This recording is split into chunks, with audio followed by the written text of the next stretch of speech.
Jadi memang selama ini tidak ada virus yang bisa menembus kulit.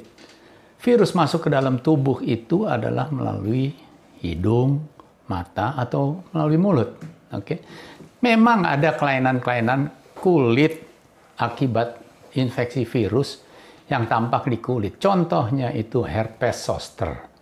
Herpes zoster itu awalnya adalah orang tersebut pernah terinfeksi cacar air. Cacar air itu virusnya tidak bisa dibersihkan dari badan. Dia akan sembunyi di susunan saraf tepi di ganglion posterior, ganglion dorsalis. Oke. Kapan dia akan kambuh? Dia akan kambuh kalau imunitas tubuh orang tersebut turun, dia akan kambuh. Tapi kambuhnya nanti keluarnya itu adalah berupa herpes zoster di kulit. Dan bagaimana kita tahu itu herpes zoster? Karena dia akan menyebar sesuai dermatum, sesuai penyebaran saraf tepi tersebut. Dan biasanya hanya satu sisi.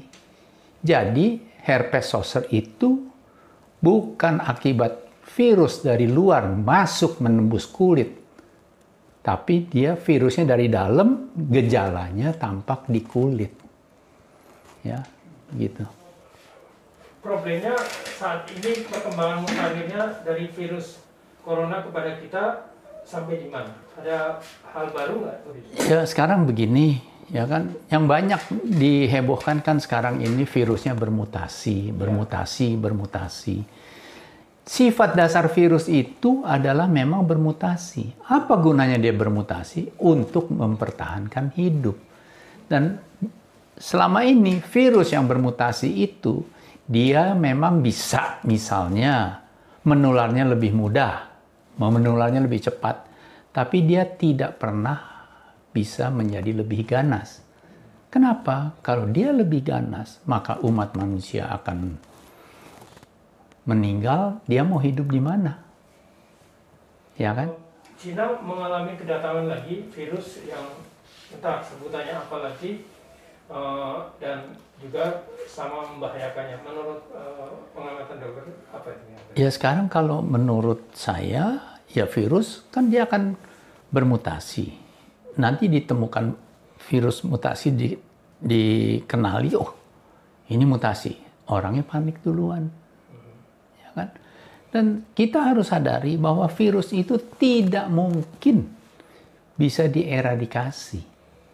Jadi kita harus siap-siap bahwa virus kita harus hidup berdampingan dengan virus selama hayat di kandung badan. Yang bisa mengatasi virus itu apa? Imunitas tubuh kita sendiri. Bagaimana imunitas bisa dibentuk? Bila kita istirahat cukup. Ya kan? Nah, tapi sekarang kalau kita tidurnya tidak cukup karena ketakutan. Waduh, ini gue infeksi COVID. Besok gue bisa mati. Tidak. Tidur cukup, imunitas tidak terbentuk. Ya mudah sakit. Gitu aja. Dok, dari lalu lintas di kalangan dokter dan ahli virus, juga adanya laporan penemuan terbaru tentang obat dari Israel itu yang disebut-sebut bakal yang baru itu. Bagaimana dokter melihatnya? Ya, kalau saya tetap beranggapan bahwa virus itu tidak ada obatnya. Jadi hanya imunitas tubuh kita yang bisa mengatasi virus itu. Kita harus lihat, kita harus baca dengan teliti apa yang disampaikan dari hasil penelitian itu. Biasanya ada kata-kata yang bisa mengurangi gejala. Yang misalnya tadinya kalau kita terinfeksi, gejalanya kita panas misalnya 7 hari. Kalau diberi itu, dia bisa memperpendek gejalanya. Jadi kalau menurut saya dari 7 hari jadi 5 hari, ya nggak terlalu berbeda banyak dong.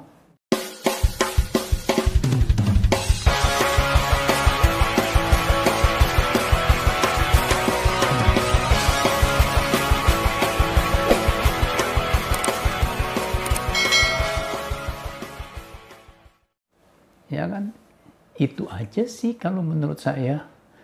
Saya tetap akan menggunakan akal sehat dengan apa yang saya pelajari saat kuliah tentang virus. Ya kan? Virus itu tidak ada obatnya. Ya, sampai sekarang pun obat-obat yang diberikan untuk sakit COVID itu kan sebenarnya masih dalam penggunaan emergency. Ya kan? Jadi belum benar-benar terbukti bisa membasmi virus. Ya. Gimana dengan pendapat masyarakat awam nih ya, yang mengatakan baru vaksin sekali kena atau sudah 2 kali vaksin tapi masih kena lagi, malah meninggal. Apa yang terjadi sebetulnya? Sekarang gini, gunanya vaksin adalah memasukkan data ke sel memori. Oke. Memasukkan data ke sel memori.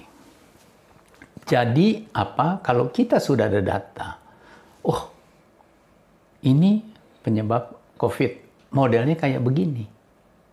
Kalau kita sudah tahu, jadi begitu dia nempel, menginfeksi kita, sel-sel tubuh kita, antibodi kita sudah kenal, oh ini namanya virus corona, langsung dibentuk antibodinya. Jadi hanya perlu 1 hari. Sedangkan kalau pertama kali dia menginfeksi, tubuh akan memerlukan waktu 4-7 hari untuk membentuk antibodi untuk melawan virus itu. Ya kan? Nah, sekarang kalau orang sudah divaksin, hasil PCR bisa positif? Bisa. Kenapa? Karena vaksin kan tidak membuat kita itu kebal terhadap paparan. Kan bisa aja virusnya banyak di mana-mana. Ya kemungkinan kita ketempelan kan besar. Kita tidak bisa cegah itu paparan. Kalau kita mau cegah supaya kita nggak terpapar, ya lubang hidung kita ditutup. Mata kita ditutup, mulut kita ditutup. Ya dong. Kan kalau vaksin, itu virus tidak tahu, oh ini udah divaksin, kita tidak boleh nempel, kan kita nggak tahu. Pas dia terbang, plek, nempel dia sudah. Diperiksa PCR positif. Ya kan? Itu loh. Lagi, ini hal yang unik adalah bahwa dalam buku pelajaran ilmu alam beberapa tahun lalu, ternyata nama coronavirus itu sudah ada. Dan sejujurnya kan dari zaman dulu kala juga ada. Pertanyaan adalah, kenapa baru muncul dan berkembang biak dan mengganas belakangan ini? Sekarang begini, virus influenza itu juga masuk dalam golongan coronavirus. Ya, coronavirus itu ada golongan alpha coronavirus, ada beta coronavirus. Yang virus influenza itu masuk dalam golongan alpha coronavirus. Yang corona B virus itu yang kita sebut SARS-CoV-2. Ya kan? SARS-CoV-2 itu ditandai dengan apa? Dengan adanya gejala paru, acute respiratory syndrome. Ya kan? Jadi orang bisa sesek. Itu loh. Gejalanya ya sama seperti flu. Makanya apa? Demam, pilek, batuk. Ya itu semua ya memang virus-virus flu kan masuknya juga dari hidung. Dia berkembang biak di paru-paru. Jadi memberi gejala. Kenapa demam? Karena badan kita perlu membentuk antibodi. Ya kan, demam, antibodi. Nah, kenapa kita lemes? Karena untuk membentuk antibodi ini perlu energi. Makanya kita lemes. Jadi obatnya apa? Minum obat penurun panas dan istirahat, makan enak, tidur enak. Dah. Apa pembeda virus influenza yang tahun 1930 dengan coronavirus yang sekarang? Kalau dari struktur? Ya kalau dari golongannya kan sudah berbeda. Ya kan, ya gejalanya sama. Oke. Tapi sekarang begini, dulu SARS-CoV-1, ini kan sekarang namanya SARS-CoV-2. Waktu SARS-CoV-1 itu orang nggak pada ribut itu. Padahal itu banyak. Angka kematiannya lebih tinggi loh. Sampai 30%. Tapi sekarang orang ubek-ubek, hidung dicolok-colok, diperiksa dengan PCR. Begitu positif, pada panik lah. Itu loh. Dulu kan nggak ada. Itu kan bahkan dulu itu udah diisu-isukan, itu virus mematikan. Tapi kan jadi bahan lucu-lucuan. Ada videonya bahkan. Sama si Oneng itu loh. Ya kan ada videonya itu dengan Oneng waktu SARS-CoV-1. Tapi tidak terjadi kepanikan. Kenapa? Tidak dilakukan tes PCR. Sekarang kan PCR, dikit-dikit PCR. Dan kita tidak membedakan PCR positif itu terpapar atau terinfeksi. Pokoknya positif. Tidak banyak kalangan dokter yang menyampaikan informasi sedetail atau yang lebih lugas tentang corona. Artinya hampir semua menutup diri dan ketat menyebutkan bahwa ini berbahaya. Sementara dokter-dokter di luar sebagian menyampaikan secara terbuka dan justru dianggap menghalangi kinerja dokter-dokter yang sedang bekerja. Ini gimana, dokter? Ya, untuk hal itu ya saya tidak bisa memaksa ya orang untuk berpendapat seperti saya. Tapi pendapat saya ini adalah berdasarkan ilmu yang saya pelajari dong. Suara dokter, keilmuan dokter ini sebetulnya sedang terpecah hari ini. Ya, bukan terpecah ya. Mereka punya pandangan masing-masing. Dokter kan baca dari textbook, bisa mengambil kesimpulan yang berbeda dengan saya. Itulah. Apakah saya yang benar atau dia yang benar? Itu kan ya kita nggak bisa, saya kan tidak bisa memaksakan pendapat saya ke mereka. Gitu loh. Ya kan? Tapi pendapat saya ini kan berdasarkan dari ilmu yang saya pelajari saat saya kuliah. Ilmu dasar virologi, ilmu dasar tentang virus, dan juga tentang imunologi.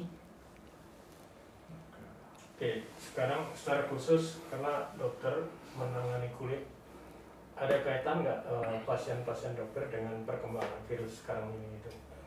Mereka yang sudah konsultasi punya penyakit ini, terus gara-gara virus ada penambahan atau sebaliknya? Sekarang gini, kalau gejala kulit karena infeksi virus itu banyak macamnya, ya kan? Biasanya ruam-ruam kulit merah, ya, ada demam. Terus kita tanyakan, apakah makan obat? Kalau kita tidak temukan itu semua, jadi dia mendadak demam. Terus udah begitu timbul kelainan-kelainan kulit, ya kita menyebutnya itu sebagai viral rash. Tapi dari situ kita tidak bisa menentukan, oh ini karena virus A, ini karena virus B, ini karena virus C. Nggak bisa. Jadi kita sebutnya viral rash. Ruam karena virus. Itu loh. Pengobatannya?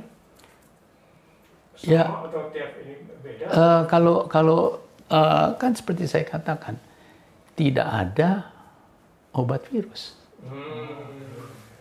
Ya kan? Imunitas aja.